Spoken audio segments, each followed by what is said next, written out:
Hi, boys and girls. Okay, today I'm going to share with you a book called My Great Aunt Arizona. And you know how I love books, but this is really one of my very favorite, top of the list. And I have a bunch that are up there. This is right up there. I even love it more than I loved last week's book, which I really loved, Miss Rumphius. So this is My Great Aunt Arizona, written by Gloria Houston and illustrated by Susan Condi Lamb. And it is dedicated to all the teachers in the world because Arizona was a teacher. And it's also considered a biography because it is about her life, right? This is true information about her life. So relax and enjoy this book. My great aunt Arizona was born in a log cabin her papa built in the meadow on Henson Creek in the Blue Ridge Mountains. When she was born, the mailman rode across the bridge on his big bay horse with a letter.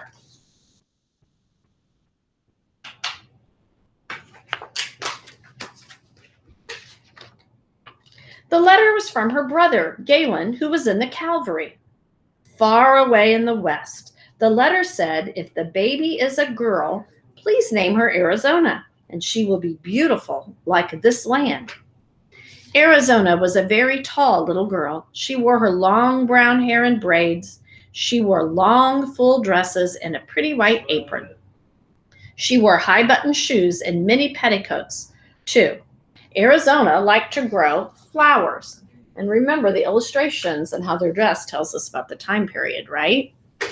Okay, this is going to be in the probably early 1900s, maybe late 1800s. She liked to read and sing.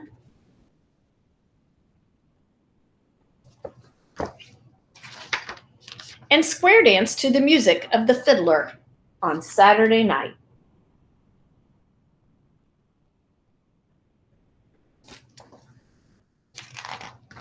Arizona had a little brother, Jim. They played together on the farm.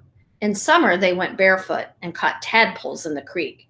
In the fall, they climbed mountains, searching for galax and ginseng roots. In the winter, they made snow cream. Oh, so good. Snow cream with sugar, snow, and sweet cream from Mama's cows. When spring came up, they helped Papa tap the maple trees and catch the sap in buckets. Then they made maple syrup and maple sugar to eat like candy.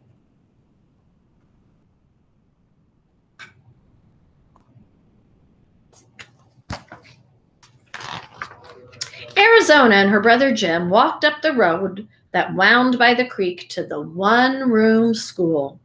All the students in all the grades were there, together in one room. All the students read their lessons aloud at the same time. They made a great deal of noise, so the room was called a blab school. So it was a one-room schoolhouse called the blab school because there was so much noise.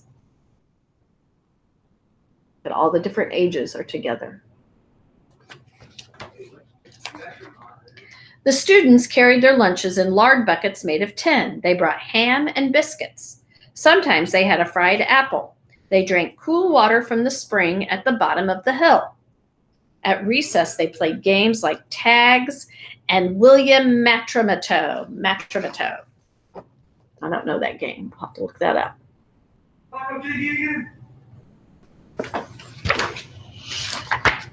When Arizona had read all the books at the one-room school, she crossed the mountains to the school in another village, a village called Wing. It was so far away that she rode her papa's mule. Sometimes she rode the mule through the snow.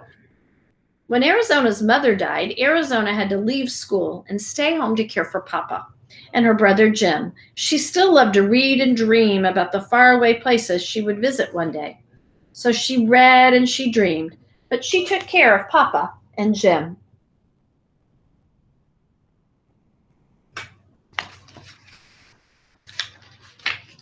Then one day, Papa brought home a new wife. Arizona could go away to school where she could learn to be a teacher. Aunt Susie invited Arizona to live at her house and help with the chores. Aunt Susie made her work very hard, but at night, Arizona could study and dream of all the faraway places she would visit one day. Finally, Arizona returned to her home on Henson Creek. She was a teacher at last.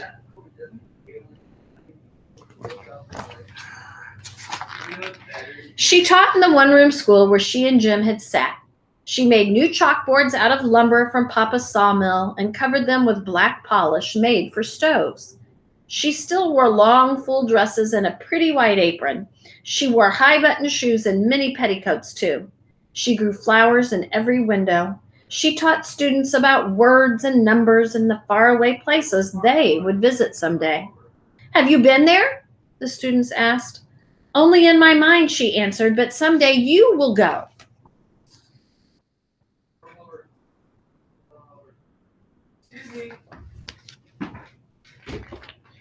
Arizona married the carpenter who helped build the new Riverside School down where Henson Creek joins the river.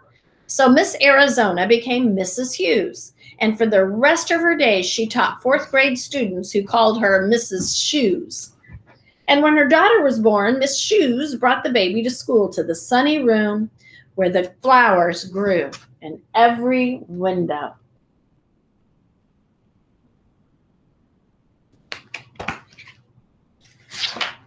Every year, Arizona had a Christmas tree growing in a pot. The girls and boys made paper decorations to brighten up the tree. Then they planted their tree at the edge of the schoolyard year after year until the entire playground was lined with living Christmas trees, like soldiers guarding the room where Arizona taught, with her long gray braids wound around her head, with her long full dress and pretty white apron, with her high-button shoes and mini petticoats, too.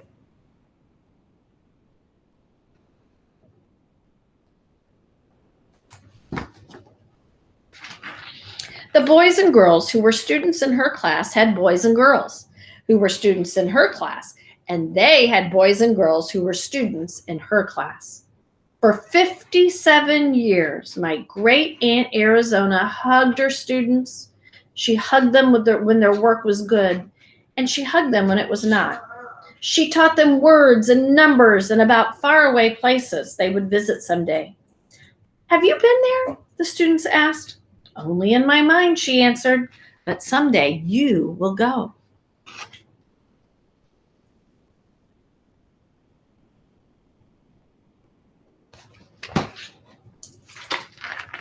My great Aunt Arizona taught my dad, Jim's only son, and she taught my brother and me in the fourth grade with her soft white braids wound around her head. She taught us about the faraway places we would visit one day. My great Aunt Arizona died on her 93rd birthday, but she goes with me in my mind, a very tall lady in a long full dress and a pretty white apron with her high-button shoes and her mini petticoats too. She's always there in a sunny room with many flowers in every window and a hug for me every day. Did she ever go to the faraway places she taught us about? No, but my great Aunt Arizona travels with me and with those of us whose lives she's touched. She goes with us in our minds. That's so sweet, boys and girls.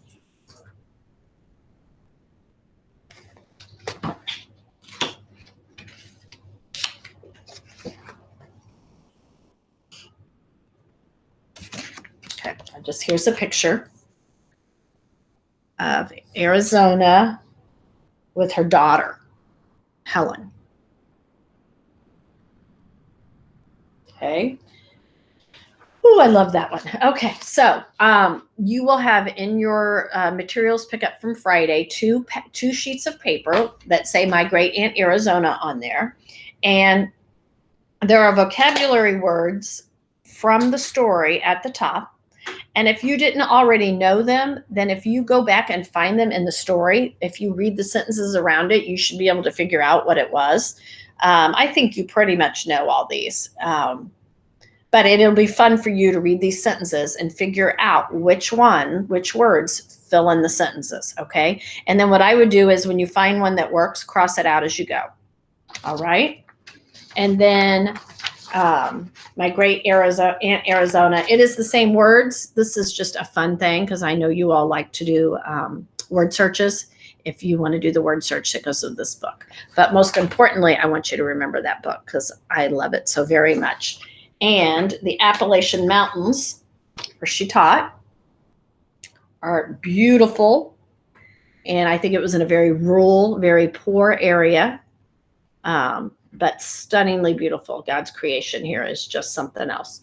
And then here is a picture of a real one-room schoolhouse. Okay, there wasn't a lot of windows. You see that there's a stove in the middle, but there wasn't air conditioning. And the teacher had to teach kids of all ages. Quite different. The lab schools back then were quite different than our schools of today. Look at that little boy, doesn't even have on shoes in that front picture. So we don't have one-room schoolhouses anymore, do we? Anyways, have a great day.